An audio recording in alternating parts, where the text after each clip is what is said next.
나는 52, 이름은 민석이다. 아내 수진과 함께한 세월은 어느덧 20해를 훌쩍 넘겼다. 결혼 생활의 무게 속에서 자라난 두 아이는 이제 대학생이 되었고 집안은 겉으로 보기에는 평온했다. 그러나 그 속에는 누구도 예상하지 못한 균열이 숨어 있었다. 몇 해 전 아내는 눈물 섞인 목소리로 자신이 저지른 하룻밤의 잘못을 털어놓았다. 그것이 자신의 삶에서 가장 큰 실수라며 고개를 들지 못했다. 그녀는 그 순간부터 끝없는 죄책감에 시달렸고 무너진 신뢰를 다시 쌓기 위해 모든 걸 내던질 각오가 되어 있었다. 나는 충격 속에서도 가족을 붙잡아야 한다는 생각으로 한때 이혼 서류까지 준비했다가 결국 서랍 깊숙이 밀어 넣었다.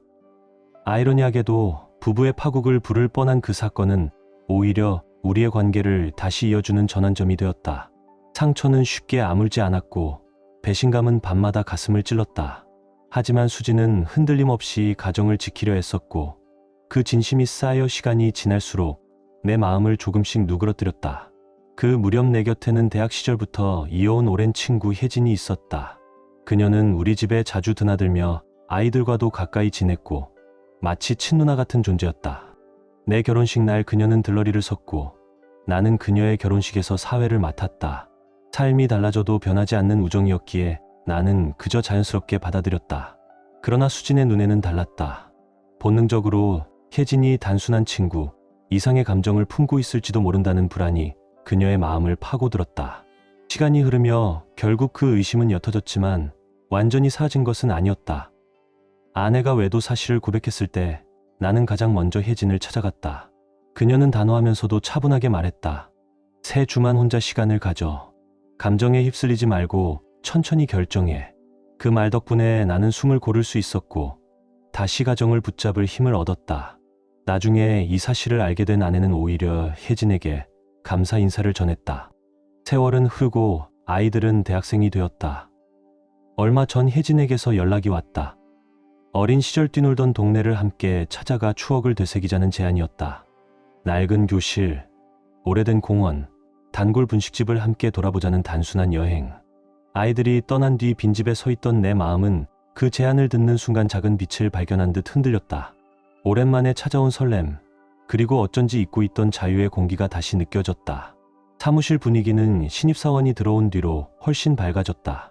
특유의 활달함으로 동료들을 웃게 만들었고 덕분에 삭막했던 공기마저 조금은 부드러워졌다.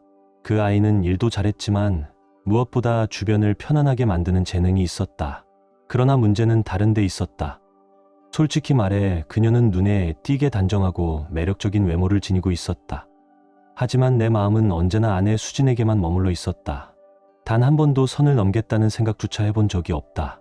그럼에도 불구하고 수진은 이 신입사원을 유독 경계했다. 지금껏 수많은 여성 동료들과 원만히 지내왔지만 아내가 이렇게 신경을 곤두세운 적은 한 번도 없었다. 이번만은 달랐다. 사소한 말다툼으로 시작해 결국 큰 싸움으로 번지는 일이 잦아졌다.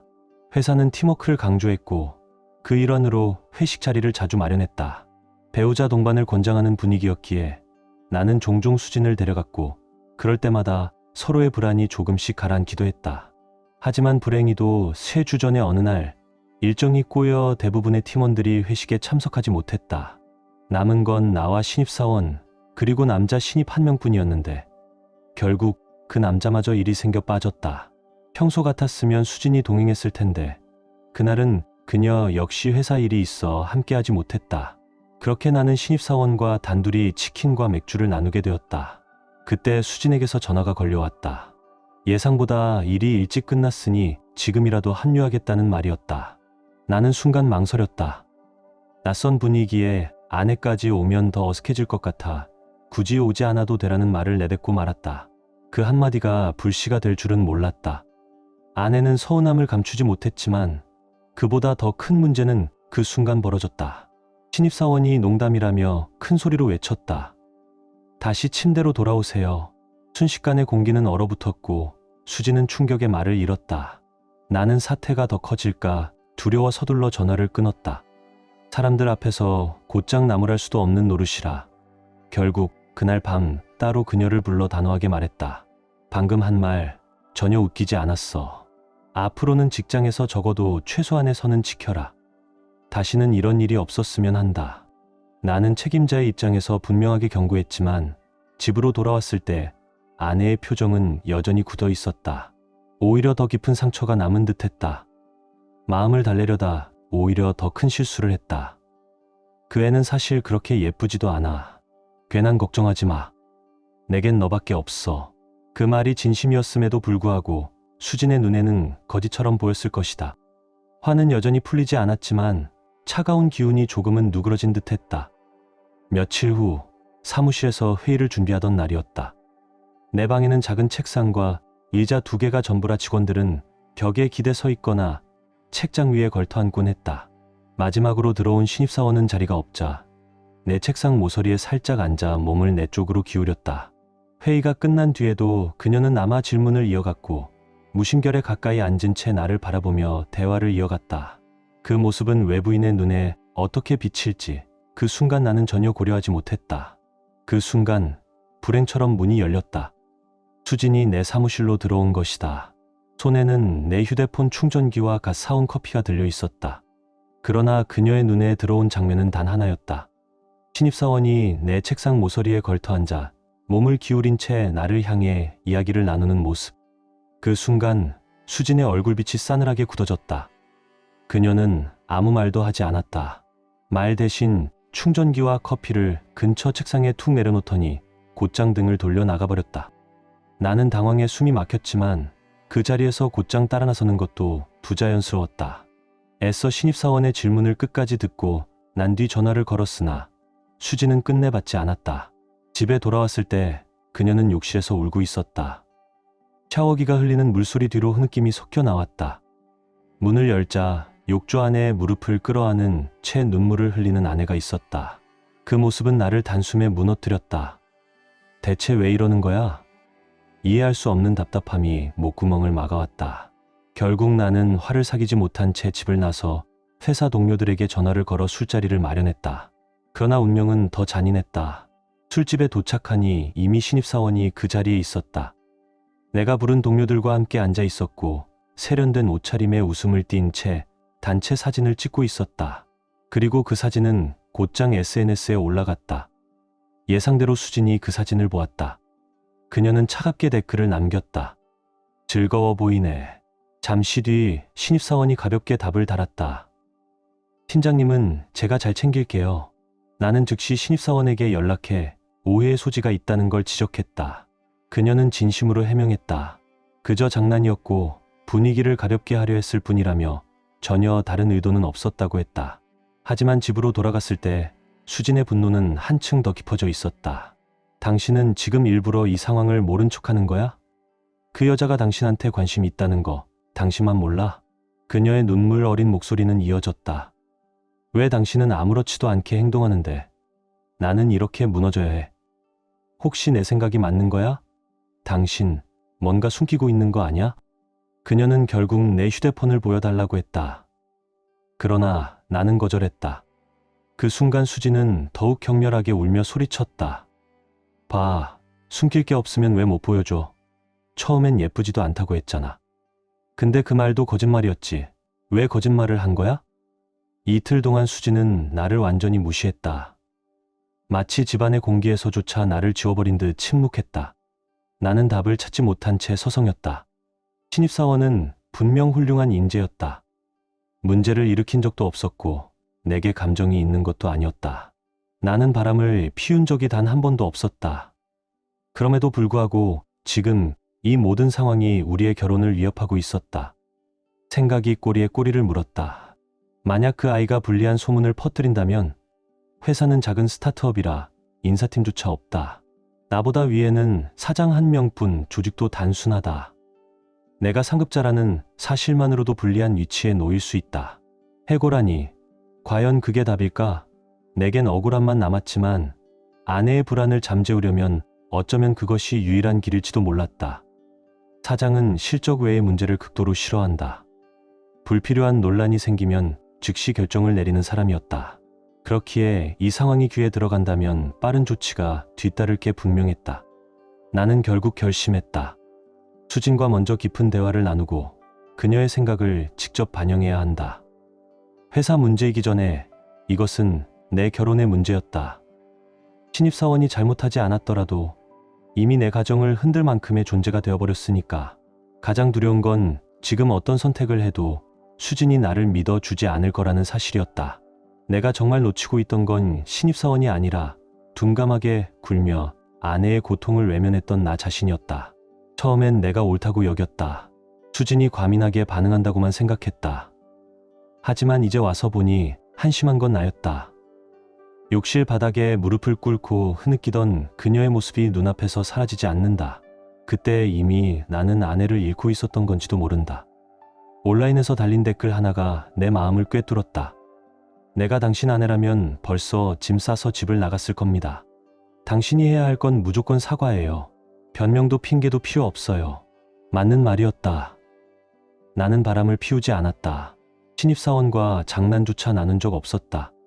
하지만 눈물로 젖은 욕조 앞에서조차 분노에 사로잡혀 그녀를 안아주지 못한 것, 그건 용서받을 수 없는 실수였다. 그 순간만큼은 충분히 통제할 수 있었는데도 나는 선택하지 않았다. 단 4주의 사건이 지난 8년간의 관계를 무너뜨릴 수도 있다는 생각은 너무 가혹했다. 며칠 동안 수진은 출장으로 집을 비웠고 나는 홀로 남아 이 상황을 어떻게 수습해야 할지 밤새 고민했다. 결국 돌아온 그녀와 긴 대화를 나눴다. 나는 진심을 담아 고백했다. 나 바람 피운 적 없어. 이제야 알겠어. 내가 얼마나 힘들었는지. 정말 미안해. 다시 믿게 하려면 내가 뭘 해야 할지 내가 말해줘. 그러나 그녀의 눈빛은 여전히 차가웠다. 믿지 못하는 게 맞았다. 아니, 아예 믿지 않겠다고 결심한 듯 했다. 긴 논의 끝에 아내는 몇 가지 조건을 내걸었다. 우선 당분간 집을 떠날 것. 언제 돌아올 수 있을지는 정하지 않겠다고 했다. 그리고 부부 상담과 개인 상담을 함께 받을 것. 이번 사건은 단순한 해프닝이 아니라 내가 오랫동안 그녀의 감정을 헤아리지 못한 결과라는 게 이유였다. 마지막으로 신입사원을 확실하게 정리할 것. 단순한 인사 이동이 아니라 완전히 끊어내야 한다고 했다. 나는 깨달았다. 억울함을 호소하는 게 중요한 게 아니었다. 그녀가 느낀 상처를 인정하고 내가 달라질 수 있다는 걸 보여줘야 했다. 수지는 직접 해고 과정을 듣고 싶다고까지 말했다. 나로서는 직장 내 선을 넘는 요구라고 생각했지만 더 이상 옳고 그름을 따질 자격조차 없었다. 그녀는 울먹이며 말했다. 당신이 아무리 노력해도 내가 다시 믿을 수 있을지 모르겠어. 그 말에 나는 그저 침묵할 수밖에 없었다. 내가 얼마나 어리석었는지, 얼마나 무심했는지 뼈저리게 느꼈다. 아내를 사랑하지만 내 행동은 단 한 번도 그 사실을 증명하지 못했다. 내일 드디어 사장과 마주 앉아야 한다. 신입사원을 해고할지 다른 부서로 보내야 할지. 이제 그 결정이 내 결혼과 직장, 모든 것을 갈라놓을지도 모른다. 아내의 입장은 흔들림이 없었다. 그 사람 무조건 회사에서 내보내. 다른 선택은 없어. 그 말은 단호했고 나는 더 이상 도망칠 수 없었다. 지금 나는 모텔에 머물며 하루하루를 버티고 있다. 아버지께 전화를 걸어 이 사정을 털어놓았을 때 돌아온 답은 냉정했다. 너 정말 어리석구나. 뭐든 다 해서 해결해라. 이건 내가 만들어낸 문제다. 부모님은 원래부터 수진을 많이 아꼈다. 나보다도 그녀를 더 신뢰할 만큼. 이번 사태가 이렇게까지 심각해질 줄은 아무도 몰랐겠지만 만약 내가 조금만 더 늦게 깨달았다면 돌이킬 수 없는 결과를 맞았을지도 모른다. 이제는 인정한다. 신입사원을 해고하는 게 맞다. 오늘 드디어 사장과 마주 앉았다. 나는 먼저 지난 시간 동안 어떤 부적절한 행동도 없었음을 분명히 했다. 그리고 사장 역시 상황을 충분히 인식한 후 고개를 끄덕였다. 그녀는 회사에서 떠나는 게 맞아. 우리도 더는 이런 위험을 감당할 수 없어. 우리 회사는 작은 규모라 자유로운 분위기가 강했다. 사소한 농담은 흔했고 동료끼리 스스럼 없이 지내는 게 당연시됐다. 하지만 그것이 곧 선을 넘어도 괜찮다는 의미는 아니었다. 프로페셔널해야 한다는 원칙은 지켜줘야 했다. 돌이켜보면 처음 신입사원이 부적절한 농담을 던졌을 때 내가 가볍게 웃어넘긴 게 모든 화근이었다. 수진도 직장 문화를 어느 정도 이해하고 있었으니 대수롭지 않게 여길 거라 생각했지만 그게 가장 큰 착각이었다. 나는 사건을 하나하나 따로 떼어보고만 있었고 전체적인 흐름에서 무엇이 잘못되어 가는지 인식하지 못했다. 결국 남편으로서도 상사로서도 나는 실패했다. 신입사원을 해고하는 건 결코 쉬운 결정이 아니었다. 그녀는 성과가 뛰어난 직원이었고 동료들의 신뢰도 받았다. 하지만 이제는 해고의 이유가 너무나 명확해졌다. 사장은 다른 걱정을 내비쳤다. 그녀가 억울하다고 생각해 소문을 퍼뜨리거나 법적 문제로 이어진다면 골치 아플 거야. 나 역시 불안했다. 하지만 그보다 더 두려운 건 해고 이후에도 과연 아내가 다시 나를 믿어줄 수 있을까 하는 점이었다. 지금 내가 할 수 있는 건 단 하나. 아내가 원하는 것을 행동으로 보여주는 것. 그래야만 다시 내 옆에 서 있을 그녀를 지킬 수 있다. 사장은 또 다른 가능성을 언급했다. 혹시 우리가 의도적으로 이용당한 건 아닐지. 신입사원이 단순한 실수가 아니라 자신의 입지를 다지기 위해 계산적으로 행동했을 수도 있다는 의심이었다. 만약 그 추측이 맞다면 나는 이미 그 덫에 걸려들고 있었던 셈이다. 솔직히 말해 나는 여전히 혼란스러웠다. 머릿속이 복잡하게 얽혀 있었지만 단 하나만은 분명했다. 이 문제를 서둘러 끝내야 한다는 것. 그러나 동시에 너무 성급하면 더 큰 화를 부를 수 있다는 불안도 놓을 수 없었다. 하지만 수지는 나와 달랐다. 그녀는 어떤 신중함도 바라지 않았다. 즉각적이고 확실한 조치. 그게 전부였다. 나는 그녀의 입장을 충분히 이해했다. 그러나 내게는 결혼과 회사 사이의 균형이라는 무거운 짐이 있었다. 나는 사장과 단둘이 앉아 조심스럽게 말했다. 만약 이 문제가 더 커진다면 제가 회사를 떠나겠습니다. 그 말이 입 밖으로 나오는 순간 스스로도 얼마나 절박한지 깨달았다. 이 자리는 아내 덕분에 얻은 기회였다. 몇 년 전 큰 부상으로 직장을 잃고 앞이 보이지 않던 때에 수진이 이 회사를 권유했다. 덕분에 전혀 경험이 없던 분야에서 다시 시작할 수 있었다. 그런데 이제 내가 회사를 떠난다면 같은 수준의 직장은 다시 얻기 힘들 것이다. 가정의 생활 수준은 곤두박질칠 것이고 결국 그 책임은 고스란히 나에게 돌아올 터였다. 그럼에도 불구하고 분명했다. 직장보다 소중한 건 결혼이었다. 나는 더 이상 미룰 수 없었다. 오늘 신입사원이 외근을 마치고 돌아오는 시간에 맞춰 사장이 직접 해고를 통보하기로 했다. 절차는 단호하면서도 신속하게, 불필요한 말은 최대한 줄이기로 했다. 나는 아내를 위해 이 과정을 녹음할 것이다. 하지만 기록이 남으면 위험해질 수 있으니 그녀에게 들려준 후 바로 삭제할 생각이었다. 사장은 피로가 묻은 얼굴로 내게 말했다. 이번처럼 다시 문제가 생기면 넌 이 자리에 남을 수 없어. 팀원 하나 제대로 관리 못하면 관리직에 있을 자격이 없는 거다. 차갑지만 당연한 말이었다. 사장과의 개인적 인연이 아니었다면 이미 자리를 잃었을지도 모른다. 잠시 후 신입사원이 사무실로 들어왔다. 해고 사실을 전해들은 그녀는 얼굴이 창백해지더니 곧 목소리를 높였다. 저 정말 의도한 게 아니었어요. 사무실에서 다들 농담하잖아요. 왜 저만 이렇게 잘려야 하죠? 사장은 눈 하나 깜짝하지 않고 단호하게 말했다. 다른 직원들은 그런 농담을 하지 않아. 이미 한 번 경고도 받았잖아. 신입사원은 다시 항변했다. 제가 SNS에 쓴 팀장님은 제가 잘 챙길게요. 그 말도 진짜 별뜻 없었어요. 그냥 웃자고 한 말이었어요. 그러나 사장은 마지막 못을 박았다. 넌 아직 수습 기간이야. 우리 회사는 정당한 이유 없이도 널 내보낼 수 있어. 그리고 나는 내가 이 조직에 맞지 않는다고 판단했다. 사무실의 공기는 한순간에 무겁게 가라앉았다. 그녀의 항변은 더 이상 설 자리를 잃었다. 결국 사장은 마지막 결정을 내게 맡겼다. 이제 내 생각을 말해봐. 동의하는 건가? 나는 잠시 숨을 고른 뒤 조용히 고개를 끄덕였다. 네, 저도 동의합니다. 해고가 맞습니다. 그렇게 신입사원은 회사를 떠났다. 그녀는 특별히 감정을 드러내지 않았다. 어깨를 으쓱하며 무심하게 말했다. 뭐라고 해야 할지 모르겠네요. 그럼 잘 지내세요.